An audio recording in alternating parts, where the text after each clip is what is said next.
Congratulations, Ollie. What's this mean to you, I guess, for the first John Cahill medal?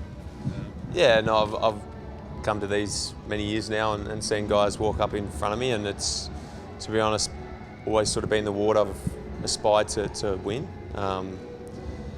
It's voted by the coaches on what you do for the team, so it's, I think, the most important award that we as a club give out, and I'm incredibly proud to win it. And as I said, have my name next to some of the greats of the club, some of the guys that I've got enormous respect for, legends of the game, legends of our club. Robbie Gray, Travis Boak, these type of guys. How much of a whirlwind has it been just the last couple of weeks, obviously, with winning the Brownlow and now this? Yeah, no, it's been nothing that I've experienced before. It's really surreal, and it certainly hasn't sunk in yet, and even this tonight won't sink in for a while. I think these experiences and these awards take a while to do that, and it's not until probably perhaps I'll look back on my career and reflect on them. But I think as a team we've come a long way again this year, and for me to play my role, I'm incredibly proud of that. Is there a part in the season where you realised I am having my best season ever? Yeah, probably at the bye. I think I'd put a really good front half of the year, and I was really happy with my consistency, and then I probably exceeded my expectations in the second half of the year. I think my second half of the year was a lot stronger, and sort of probably was down to the fact that I sort of like that grind, and like when it sort of gets tough, and I've got to sort of work a bit harder. So it was probably at the bye period, and then I just grew with confidence from there. You've spoken before about how the penny dropped when you weren't the flashy outside sort of player, and also off the field now with Olivia. That sort of combined to create this season for you?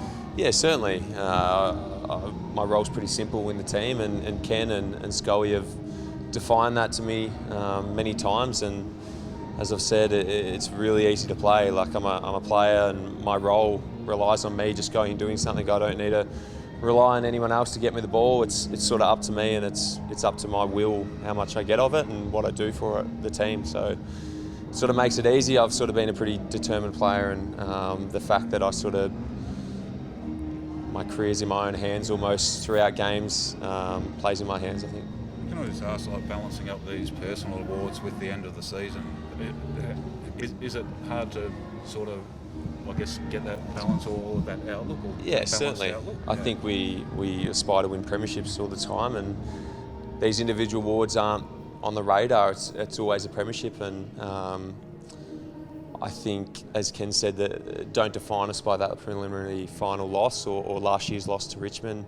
I think our body of work over the last 2 years of winning the most home and away games out of anyone and getting in a position to get home prelims is really super, and I think we've got a lot of upside, we've got a lot of opportunity amongst our group, and we still think we're going to be competing for 5 to 10 years. Yeah, you mentioned the character too of the group. You're pretty confident that you'll go again next year and contend again? Yeah, definitely. I think that's been a focus of the club's recruiting over the last 5 to 10 years, not just recruiting footballers, but good people. And we saw with some of the award winners tonight, Boki, for what he's done in the community and continues to set the example for the boys. I think we rate character over ability and producing good humans, because that creates a really connected and humble group. So we've got full faith in our group. We're getting better. We're definitely not over the cliff. We've got so much young talent that probably gets missed amongst the other young lists in the group, and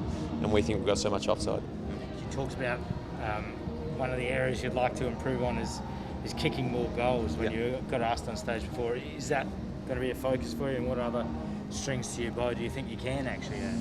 Yeah, definitely. I think that's probably first and foremost of hitting the scoreboard, and I know Boki and Carl particularly are in the same boat as me. They sort of want to focus on that, and we've already sort of set some goals of working that over the off-season, helping the forwards out.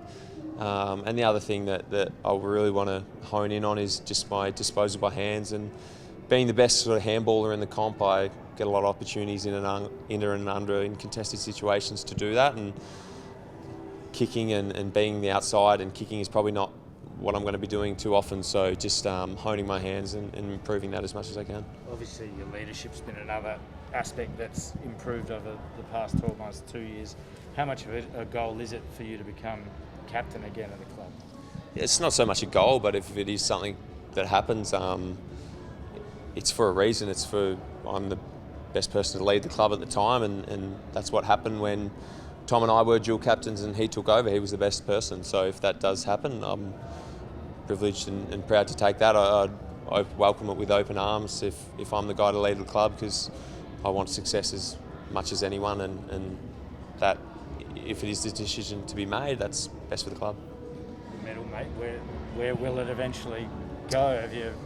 No, I haven't even had a thought. I've been asked that a little bit about the Brownlow, and I've got no idea on that. I think I might frame them one day. The Brownlow and maybe the John Cahill might go together in the new museum at the Port Club, possibly for a couple of years when that opens. Not entirely sure, but they'll be kept very closely to me because, I'm incredibly humbled to win them. And obviously with the restrictions and everything that's going on at the moment, in terms of your plans in getting home and all that, you touched on maybe going to Darwin or something. Yeah. In between, where to from here? Yeah, I've sort of almost conceded on not getting home for off-season, to be honest. I think we start on December 6th, and I've done a couple of quarantines before, home quarantines, and they're not enjoyable. So I do a little bit of travel from Adelaide to where we can go in Australia, but in terms of going home, I might have to wait till Christmas to see my family.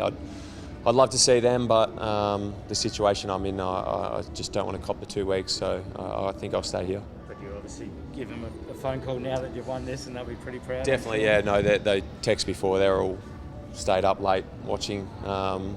They ride every bump in the road like we do. Particularly in Melbourne, that's been their outlet for the last 18 months, watching us. And I said a little bit disappointed to let them down more than anything in that prelim, because they're so close to this team and so close to me. But they're proud of me and everything I've done. Is that overly harsh though, that you feel that you've let your family down? Is that too hard on yourself, or? Oh, perhaps, but I think there's nothing closer than family, and I want to make them happy, and I'm sure they'd say, you haven't let us down, you made us very proud, but at the end of the day, they want to see me win a premiership, and we haven't been able to do that at this stage, but it's on the horizon. I'll just ask you about your grand final weekend too. Where did you watch it? I assume you watched it? No, I didn't watch the grand final, actually. It was, still a little bit raw for me, and I haven't been able to look at too much footy. I've sort of been off social media and everything to sort of escape that, but we've sort of summed up and reviewed our season now, and particularly that prelim, and we've moved on, so on to 2022 for now. Thanks for your time. Thanks, guys.